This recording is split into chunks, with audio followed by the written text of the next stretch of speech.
So you decided that you're going to install sod because you've either moved into a new place or you ended up with a lawn that looks like that and you've decided to call it quits.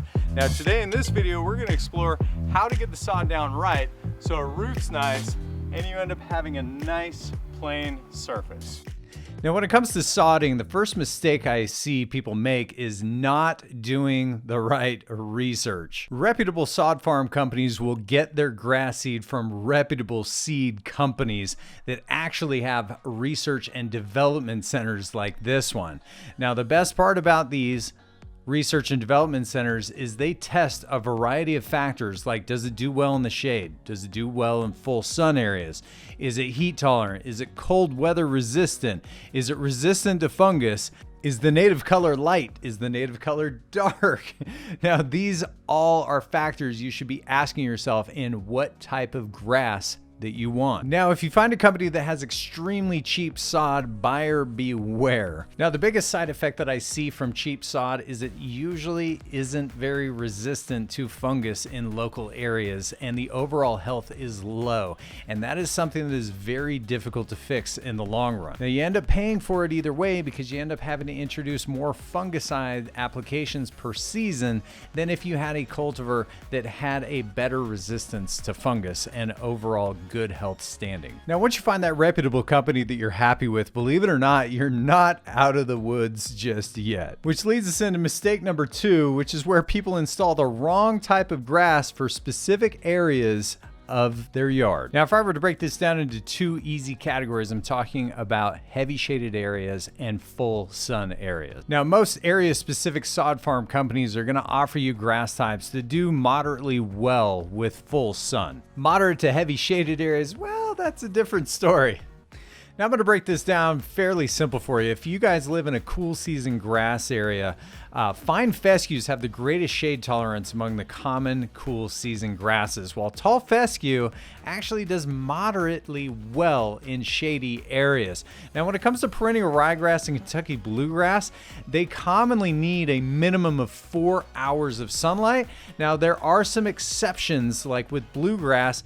If you go with Mazama or Bewitched, they have a much higher tolerance to shade than the other varieties, but they still need a minimum of 3 hours of direct sunlight. Now, just like cool season grass, warm season grass still needs anywhere between 5 and 6 hours of direct sunlight, and your best variety is going to come down to St. Augustine grass and zoysia and centipede grass. Now, if you've chosen Bermuda grass in a shade area, you can forget about it. It's not going to happen. It's just going to hit that shade and it's not going to budge. Now, I've done hundreds of lawn assessments, and the one thing I can tell you is when I go to areas with shade, people get frustrated because they sod time and time again in those areas and can't figure out why it's not thriving. It's because it's the wrong type of grass for the area.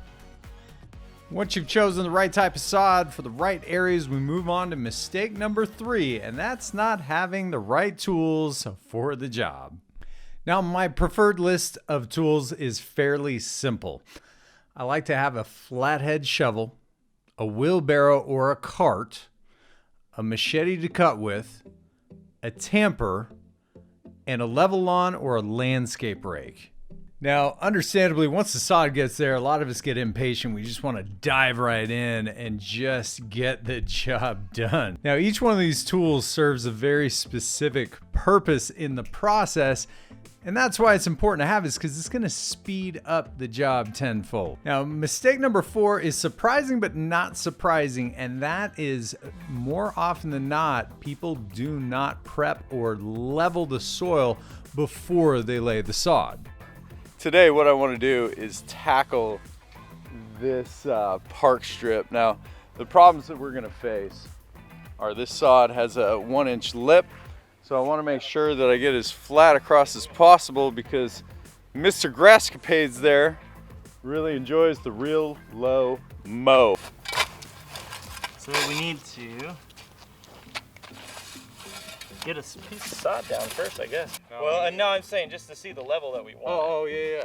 So, see what I'm saying about how high it is? yeah, I mean, it's sitting up really high. It's real high. We may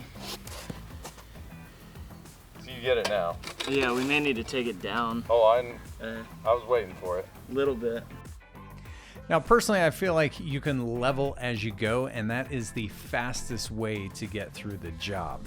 Now, personally, I feel like using the flathead shovel and really just scraping the top off, pushing the dirt aside is the quickest way to go. And then shortly after, what I'm going to do is grab my Levelawn and make sure that my levels are indeed level. Now, in the areas that I've gone too deep, I'm simply just going to put some of the dirt back, either use my tamper or just my foot and really just step on it and get it to the level that I want it.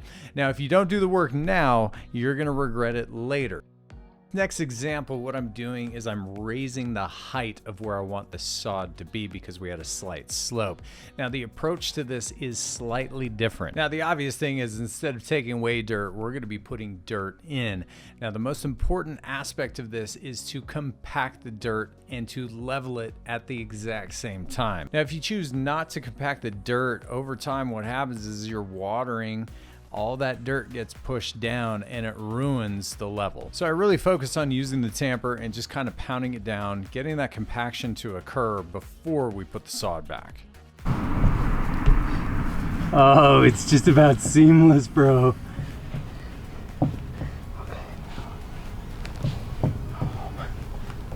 No, maybe. Oh yeah. Oh my gosh, it looks so good. Having a machete not only makes you look cool, but it makes cutting in the edges a breeze. Now, when it comes to installing the sod, the point is to try to make everything look seamless as soon as you get the water on it. So the best thing you can do is to stagger the pieces. Now, every now and then, you're gonna get pieces of sod that aren't the same size and you end up having the same lines across. So it's important that you cut these pieces in a manner that you have a checkerboard pattern. So a lot of times we get sod that's laid down like this, where this lip is coming up and over, and that's a big no-no because the fact that a lot of times this grass gets choked out and then you have a weird seam here. So if you put it down incorrectly, just fold it up and under, kick it, come back. Now we have a happy piece of sod that's gonna have a limited line. Now you're not gonna be able to get rid of this fully, this seam fully, but over time it's really gonna help out if you get it done right the first time. Now, because the pieces aren't all going to be equally sized out, every now and then you're gonna run into mistake number 5, which is having some gaps. Whoa, we got a gap there. You got thigh gaps? Dude, I love me a good thigh gap. I don't know what that means, Brett. Can you explain that? Once before. So what we want to do is take a look at some of these gaps. Once you get the water on, you're going to have some washout, and sometimes the pieces of sod just don't fit as well as you have wanted to. Now the problem with a space like this is you've got an ankle breaker, and so you've got to fix and repair these gaps. Now ideally you don't want to see lines like this, but a lot of you guys can relate.